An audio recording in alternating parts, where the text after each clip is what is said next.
Hello and welcome to my fish room. I had a very fun day yesterday, draining down tanks, shuffling racks around and reorganising the fish room.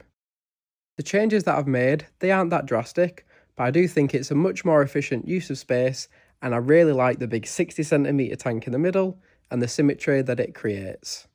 So let me know if you prefer this new layout to the old one, but I think it's definitely much better. What started off as some desperate needed maintenance on a heavily overgrown tank quickly evolved into a full rescape. So it looks really horrible right now, there's mulm and detritus everywhere and the water's really murky, but at least I can see the fish. I have the fun job of catching this lot out before I crack on and redesign the tank. The fish are small, fast, really hard to catch, and not to mention there's about 100 shrimp in there as well. So please wish me luck. I started a little experiment a few days back on different methods of culturing infusoria.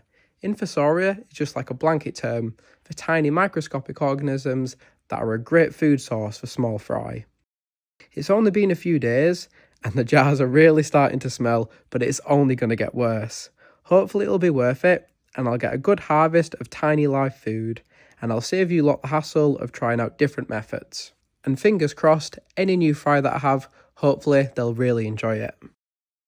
I've got a nice big batch of panda kori fry that are a few weeks old, but I'm really fed up of just having tubs in the top of my aquariums, as it really doesn't look very good and it makes maintenance a nightmare.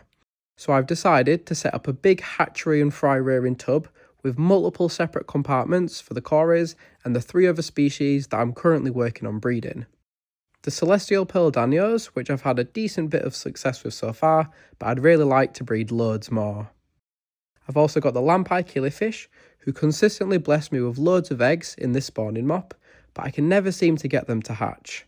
I've taken them out multiple times, but they always seem to go fungusy or just not hatch. And in the many months of spawning, only 2 of the fry have survived and grown up in the tub. So I went and picked up some methylene blue, which is an antifungal, which hopefully in combination with the new hatchery will be the key to success in hatching out the eggs and raising the fry. And then for my spotted blue eye rainbow fish on my most recent video, I have some good news and sadly some bad news. The good news is I've had more eggs. There's not absolutely loads of them, but I have had a few more and I put them in the tub with the koris. Sadly, no joy, and none of them have seemed to hatch, or they just disappeared, so maybe the koris ate them. But once I've got the hatchery running and they've got their own separate tub with a bit of methylene blue, hopefully again that'll seal the deal. And then the sad news is that out of the 6 that I had, one of them just died. I'm really not sure on what might have caused it, as they all seemed fine the night before and the water parameters were good as well, but I just came in one morning to find the shrimp devouring the poor thing. I really hope the cause wasn't them taking their sparring a bit too far. And then I am a bit ashamed to say that I haven't made any progress on the big tank.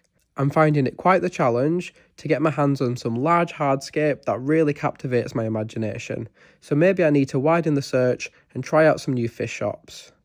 I know I'll get there eventually, but I just don't want to rush it and go with something that I'm not 100% happy with. However, the clock is ticking and the koris are growing, so if it takes much longer, I'll probably need to disperse them among my many other tanks to prevent overcrowding. I've also got this 45cm tank that will be escaping soon, and I'm thinking about pea puffers. They look really fun and I've seen them quite a lot in my local fish shops, so I might have to pick up a few of those. But if you've had any pea puffers, let me know your experiences in the comments, because I've heard they can be a bit nippy and fussy eaters as well. I'm also having a strange issue with my celestial pearl danio tank, as after every water change, the tank goes really misty and a bit cloudy. It usually clears up by the next day, but this never happens with any of my other tanks. This is the only one that's run on an external canister filter, so I think that might be the issue. So I'm going to clean out the filter in the next few days, and hopefully that resolves it. But if you've ever had any similar issues where your tanks go cloudy after a water change, it's definitely not the substrate being disturbed. But if you've ever had a similar issue, and you found out what the root cause was, please let me know in the comments. But anyway, that's pretty much it. It was just a short little update of what's going on in the fish room and some future projects and videos up and coming. But thank you so much for stopping by. I wish you all a lovely day and hopefully I'll see you later, fish friends.